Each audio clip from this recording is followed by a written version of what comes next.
మన స్టార్ మాలో టెలికాస్ట్ అవుతున్న ఇంటింటి రామాయణం సీరియల్ ఈ రోజు ఎపిసోడ్ రివ్యూ చేద్దాం వచ్చేయండి.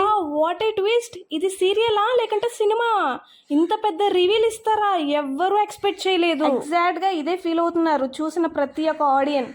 ఇంటింటి రామాయణం సీరియల్ మళ్ళీ నెంబర్ 1 పొజిషన్కి వెళ్ళే మంచి మంచి ఎపిసోడ్స్, మంచి మంచి ట్విస్ట్లు ఇస్తున్నారని మంచి ఫ్యాన్స్ని అయితే సంపాదించుకుంటుంది ఇంటింటి రామాయణం సీరియల్. ఈ రోజు ఎపిసోడ్ చూసాక ప్రతి ఒక్కరు ఇదే మాట అంటారు, ఇది కదా అసలైన ట్విస్ట్ అంటే. ఆ బిగ్గెస్ట్ ట్విస్ట్ హైలైట్ ఏంటి అనుకుంటున్నారా? పల్లవి అసలు తల్లి ఎవరో అనేది చక్రధర్ గారు ఈ రోజు అయితే బయట పెట్టారు. మీరు ప్రోమో చూసారు కాబట్టి మీకు ఇప్పటికే అర్థమైపోయి ఉండొచ్చు. అవని భరత్ వాళ్ళ అమ్మ మీనాక్షి ఉంది కదా, ఆవిడే పల్లవికి కన్న తల్లి అని నిజమైతే చక్రధర్ గారు చెప్పగానే అవని అయితే ఒక్కసారిగా చాలా షాక్ తిన్నదనమాట.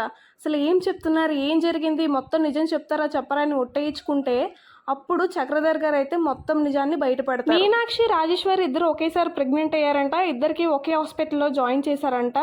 అయితే మీనాక్షికి ఆడపిల్ల పుట్టిందంట, రాజేశ్వరికి ఏమో మగపిల్లడు పుట్టాడంట.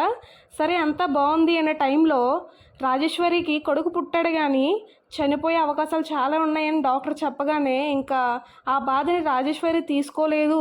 ఇదే కరెక్ట్ టైం పిల్లలు మార్చడం అని చెప్పి పిల్లల్ని అయితే మార్చేస్తారంట. మళ్ళీ ఇక్కడ ట్విస్ట్ అయితే పెట్టారు. ఈ కాన్వర్జేషన్ ఇంకా కంప్లీట్ అవ్వక ముందే మీనాక్షి అయితే అక్కడికి వచ్చి తాళబొట్టు ఇవ్వాలి, పంతులు గారు పిలుస్తున్నారు, టైం అయింది రండి అనుకొని ఇద్దరిని తీసుకొని వెళ్ళిపోతుంది. ఆ ట్విస్ట్ ఏంటి అంటే ఇప్పుడు ఆ అబ్బాయి పుట్టాడు కదా, అబ్బాయి చనిపోయాడా లేకపోతే అబ్బాయే భర్త అనేది ఇప్పుడు పెద్ద క్వశ్చన్ మార్క్. దీనికి ఆన్సర్ మనకి అప్కమింగ్ ఎపిసోడ్స్లో తెలిసే అవకాశాలు చాలా ఉన్నాయి. నేనేమనుకుంటున్నానంటే భర్త అయ్యి ఉండొచ్చు అని నేను అనుకుంటున్నాను. మరి మీ ఒపీనియన్ ఏంటి అనేది తప్పకుండా కమెంట్ చేయండి. అలానే ఈరోజు ఎపిసోడ్ చూసాక మీ ఒపీనియన్ తప్పకుండా కమెంట్ చేయండి. మన వీడియోస్ నచ్చితే లైక్ చేయండి, షేర్ చేయండి. అలానే ఇప్పటి వరకు సబ్స్క్రైబ్ చేసుకోకపోతే దయచేసి సబ్స్క్రైబ్ కూడా చేయండి. Thank you.